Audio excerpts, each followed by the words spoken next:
Hi, everyone. I'm Amy Zellmer, and I'm here with my assistant, Emily. And today I want to talk about the importance of Shavasana.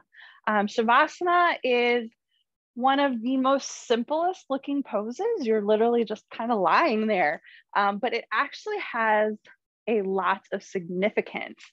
So Shavasana has several names. Some people call it Shavasana, some people will call it Shavasana, but they essentially all mean the same thing. It translates into corpse pose and is often referred to as final relaxation pose. And so today I want to go through a little bit of why we do what we do in Shavasana to help you understand the importance, because a lot of people don't want to waste those 10 minutes just lying here. It feels silly to them. But actually, Shavasana is really important to help reset our central nervous system after a yoga practice. So during yoga, we're amping up our central nervous system. And then we want to bring it back down and calm it down again before we move on with our day. And that is where we kind of get the yoga bliss after yoga practice. So Shavasana is a very important part of your yoga practice.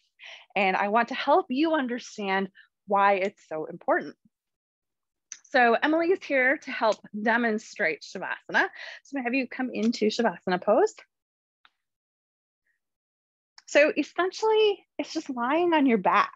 And again, it just seems so simple. But the point of Shavasana is to become as absolutely relaxed as we can.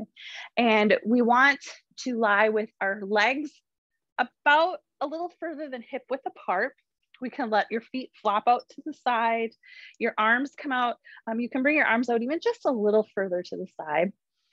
Palms up. You don't want to bring your arms too far out because then they get too far away from your body and you start losing heat and you can get cold during Shavasana. But we want our arms a little bit out from our body, and then we tuck our shoulder blades back and under. And if you have any aches and pains in your body, if you have a tight low back, or if you carry a lot of tension in your upper back and your shoulders, and this pose feels uncomfortable for you, there are some things we can do to try to help alleviate some of that discomfort. And so I suggest that you have a firm blanket, or a beach towel works really great to fold up. You don't want it to be too thick, but if you have low back pain, you can go ahead and put this right below your butt so that it rests on your thighs. You don't want to put things directly under your knees because there's a major artery that runs behind the knee. And while it's not going to hurt you or harm you to have something there, it can slow down the blood flow, and we don't want that. So you want to be very aware of not tucking something right under the knees. So putting it under the thighs is a really good way to release some tension from your back. And if that's not quite enough for you, you can go a little higher.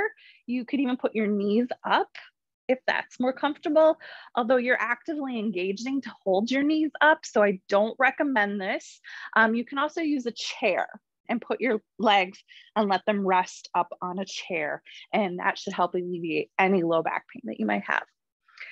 Now, if you have a tight upper back or neck area, we can take the blanket and put it under your head. And the full fold of this might be a little bit too high. So lift your head, Emily. You might want to go ahead and lower it down a notch. Just find the spot that feels comfortable. You don't want your head up too high that you start cutting off your neck circulation, but find the point that just feels really comfortable. And if you do have your hair in a ponytail, sometimes you lay right on that ponytail holder. So I would suggest taking that out, or if you have a clip in your hair, taking that out before you come into Shavasana pose.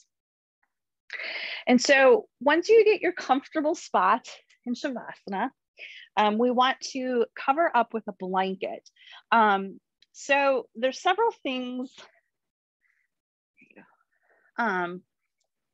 there's several things we can do to keep our warmth in our body. So using a blanket is one way. It's the easiest way in a yoga class.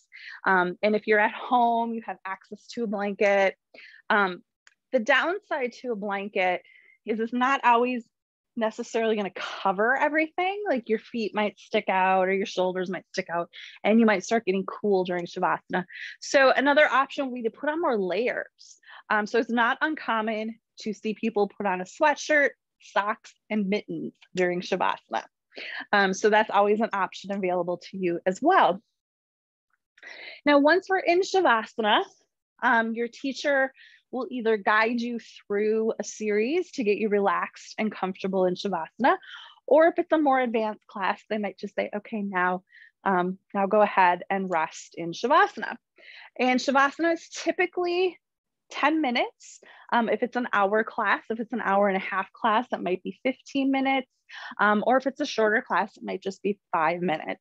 But it's important that you get the Shavasana pose in at the end of class.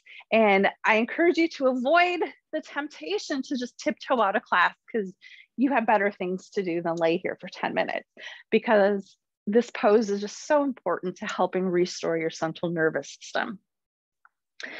So once we're done with Shavasana, once the teacher has guided you back out of it, the teacher will typically have you roll onto your side very slowly, and you bring your arm out to rest your head on your arm. And one of the biggest mistakes I see people do in Shavasana is they're just eager to get up and out of the pose, and so they sit up right away. And we don't want to do that, because when you sit up quickly, the blood starts rushing and you start stimulating the brain and you start stimulating the central nervous system.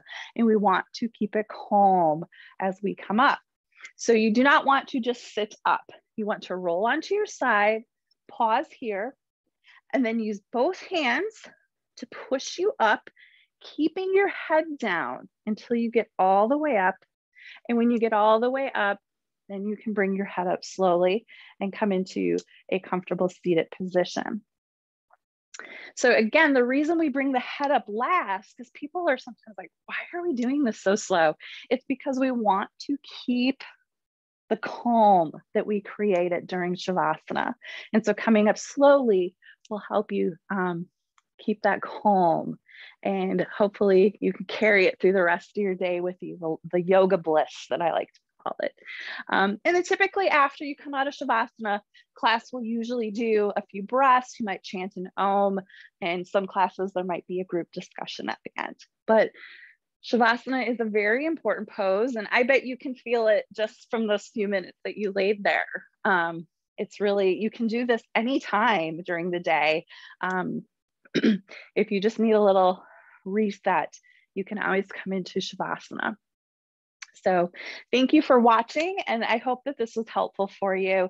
And I look forward to sharing more of these fun tips with you. Namaste.